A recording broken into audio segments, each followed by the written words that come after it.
আমরা বিনিদ্র রজনী কাটিয়েছি, সব ধরনের প্রস্তুতি নিয়েছি আমরা ইনশাল্লাহ। আপনাদের সবার সহযোগিতা, আমি এতগুলো সাংবাদিক দেখে আমি অত্যন্ত আনন্দিত, কারণ আপনারা হচ্ছেন থার্ড আই। আমি ঘরে বসে সব দেখতে পাবো না, আমরা আপনাদের চোখ দিয়ে দেখতে চাই। আমি সকালে উঠে বিভিন্ন টিভি চ্যানেলগুলো চেক করেছি, কারণ আমার কাছে এমন কোনো মেকানিজম নাই যে গ্রামে গঞ্জে পৌঁছে যাওয়ার, আপনাদের মাধ্যমে আমার পৌঁছাতে হয়। আমি চেক করেছি সারা দেশে ইনশাল্লাহ সুষ্ঠু সুন্দর নির্বাচন হচ্ছে। এ পর্যন্ত দুই একটা জায়গায় কেন্দ্রের বাইরে একটু সামান্য গোলমাল হলেও এগুলো ইমিডিয়েটলি এগুলোর সমাধান করা হয়েছে। এবং আমি অত্যন্ত আনন্দিত, ঠাকুরগাঁয়ে কেন্দ্রের মাঠে জামাতের একজন লিডার, পাশে একজন বিএনপির লিডার পাশাপাশি দাঁড়িয়ে সাংবাদিকদের সাথে কথা বলছে, হাসি মুখে কথা বলছে।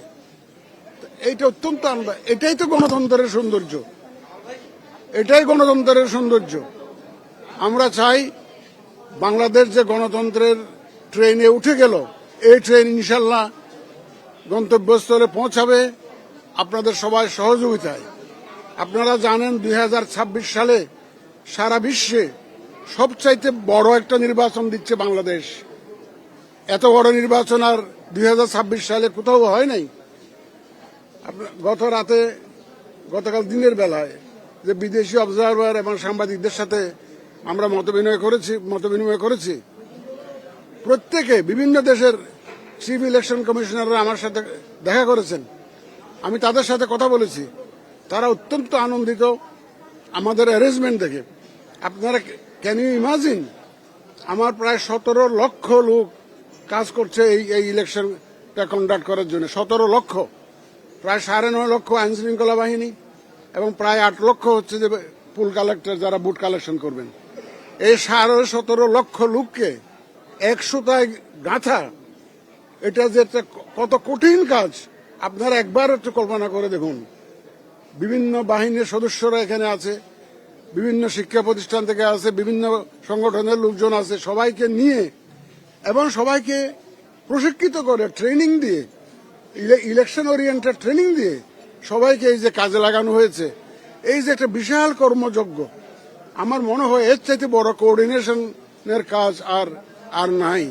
আমরা ইনশাল্লাহ এ পর্যন্ত আপনাদের সহযোগিতা নিয়ে সব চ্যালেঞ্জ মোকাবেলা করে এসেছি।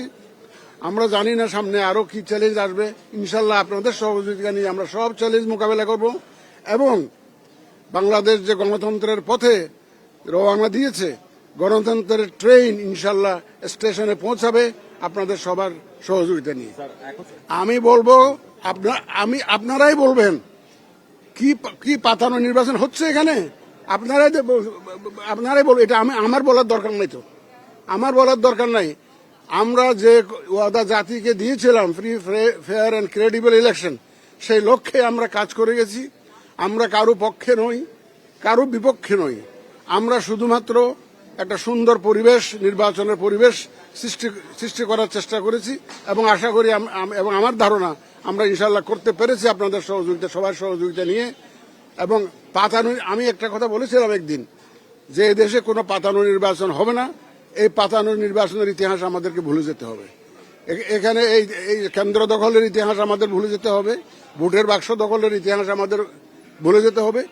দেখেন, 127 মিলিয়ন ভোটার্স ইন্টু 2, কারণ একটা রেফারেন্ডাম আছে, 254 মিলিয়ন ব্যালট পেপার আমাদেরকে ছাপাতে হয়েছে। এই ব্যালট পেপার যথারীতি বিভিন্ন কেন্দ্রে পৌঁছাতে হয়েছে। বিষয়টা একবার ভাবুন আপনারা, কত বড় জাইগান্টিক একটা টাস্ক আমাদেরকে কাঁধে নিতে হয়েছে। আমরা ইনশাআল্লাহ সবার সহযোগিতা নিয়ে, ভোটার, রাজনৈতিক দল, প্রার্থী, সাংবাদিক এবং সবার সহযোগিতা এবং আমার যে ভোটের সাথে যারা সম্পৃক্ত আছেন, এই যে আমার পাশে বিভাগীয় কমিশনার মহোদয় দাঁড়িয়ে আছেন, এই সমস্ত ওনাদের সার্বিক সহযোগিতায় আপনারা, আমি অনেক ডিসি সাহেবের সাথে টেলিফোনে কথা বলেছি, বিভাগীয় কমিশনার সাহেবদের সাথে কথা বলেছি, গত রাতেও কথা বলেছি। এটা আমার শিডিউলের বাইরে, আমি শুধু খোঁজখবর নেওয়ার জন্য, যাতে বুঝে যে সিইসি ইজ মনিটরিং হিমসেলফ। এই জন্য আমি ডিআইজিদের সাথে কথা বলেছি, অনেক ডিসির সাথে কথা বলেছি, শুধুমাত্র একটা ইনস্ট্রাকশন দিয়েছি। আমাদের মাননীয় বিভাগীয় কমিশনার সাহেব আছেন এখানে আমার পাশে, সাক্ষী দিবেন উনি, নাহলে কিন্তু হাসরের দিন দায়ী থাকতে হবে। আমি বলেছি যে আপনারা কারো পক্ষে কাজ করতে পারবেন না, কারো বিপক্ষে কাজ করতে পারবেন না। আপনারা প্রফেশনালি এবং নিরপেক্ষভাবে কাজ করবেন। আপনি সাক্ষী দেন, জি স্যার, সাক্ষী দেন, উনাকেও আমি বলেছি যে এবং আপনি শুধু নিজে নিরপেক্ষ থাকলে হবে না, আপনার অধীনে যারা আছে, আপনার নিয়ন্ত্রণে যারা আছে, তারাও যাতে নিরপেক্ষ থাকে সেই জন্য সার্বিক প্রচেষ্টা আপনাকে করতে হবে। এবং আশা করি ইনশাল্লাহ, দেখেন 17 লক্ষ লোককে 100টায় গাথা আমি আগেই বলেছি, অত্যন্ত জটিল একটা কাজ। তারপরেও আমি বলবো আমরা যেটুকু করতে পেরেছি ইনশাল্লাহ এটা অত্যন্ত করুণাময় আল্লাহ তাআলার দরবারে শুকরিয়া আদায় করছি। উনি আমাদেরকে, আমরা অসুস্থ হয়েও যেতে পারতাম, যে পরিমাণ কাজ আমাদেরকে করতে হয়েছে, তা কিন্তু আল্লাহ তাআলা আমাদেরকে এ পর্যন্ত সুস্থ রেখেছেন। এবং আমরা সবসময় আল্লাহ তাআলার সাহায্য চেয়েছি আমরা, যে হেফাজত করুন। আমি কিন্তু দেখেন প্রথমেই আপনাদেরকে বলেছিলাম দায়িত্ব নেওয়ার পরে, এই বয়সে এসে, আমি 74 বছর বয়স আমার, এই বয়সে এসে আমার আর কিছু চাওয়া পাওয়ার নাই। আল্লাহ তাআলা অনেক দিয়েছেন আমাকে। তো আমি চেয়েছিলাম জাতির এই ক্রান্তি লগ্নে একটা অবদান আমি জাতির জন্য রাখতে চেয়েছিলাম। তো আল্লাহ তাআলা আমাকে সে দ্বার প্রান্তে পৌঁছে দিয়েছেন। এখন বাকিটা ইনশাল্লাহ সুন্দরভাবে, একদম সুন্দর সফলভাবে সমাপ্ত হবে, এই আস্থা আমার আছে। আজকে আর কথা বলি না, আমাকে আরো কয়েকটা সেন্টার যেতে হবে। আমি একদম আপনাদের মনে আছে, আমি প্রথমেই বলেছিলাম এই যে সোশ্যাল মিডিয়া এবং এআই জেনারেটেড কন্টেন্ট আমাদের জন্য 1 নম্বর একটা থ্রেট হবে। এটা কিন্তু আমি প্রথম থেকে বলে আসছি। এটার জন্য আমরা অনেক প্রস্তুতি নিয়েছি, তারপরেও এটা মোকাবেলা করে শেষ করা যাচ্ছে না। সেদিন ক্যানাডিয়ান হাই কমিশনার আসছিলেন, বলে যে ভাই আমাদের নির্বাচনও আমরা এটা ট্যাকেল করতে পারি নাই। এর মোর দেন 50% এগুলো উৎস হচ্ছে বর্ডারের বাইরে, আমাদের দেশের বর্ডারের বাইরে, যার উপর আমাদের কোনো নিয়ন্ত্রণ নাই। এটা পারছি না, কিন্তু আমরা সত্য তথ্য দিয়ে অপতথ্যকে মোকাবেলার যে স্ট্র্যাটেজি সেটা নিয়েছি। আপনারাই দয়া করে সত্য তথ্যটা প্রচার করবেন। এবং আমরা মেইন স্ট্রিম মিডিয়ার উপরে আমরা রিলাই করি বিশেষ করে, কারণ সোশ্যাল মিডিয়াতে ধরেন আমার কাছে একটা মোবাইল আছে, ইচ্ছা মতো একটা দিয়ে দিলাম, হাজার হাজার যারা সত্যিকার অর্থে দেশের মঙ্গল চায় না, নির্বাচন চায় না, ভালো কোনো কাজ তারা চায় না, তারা নানা পক্ষের হয়ে কাজ করতে পারে, নির্বাচনটাকে বানচাল করা, বন্ডুল করার, ক্ষতিগ্রস্ত করার চেষ্টা করতে পারে। এই জন্য অনেকে হয়তো সোশ্যাল মিডিয়াতে একটা দেয়, সাথে সাথে এটা হাজার হাজার শেয়ার হয়ে যায়।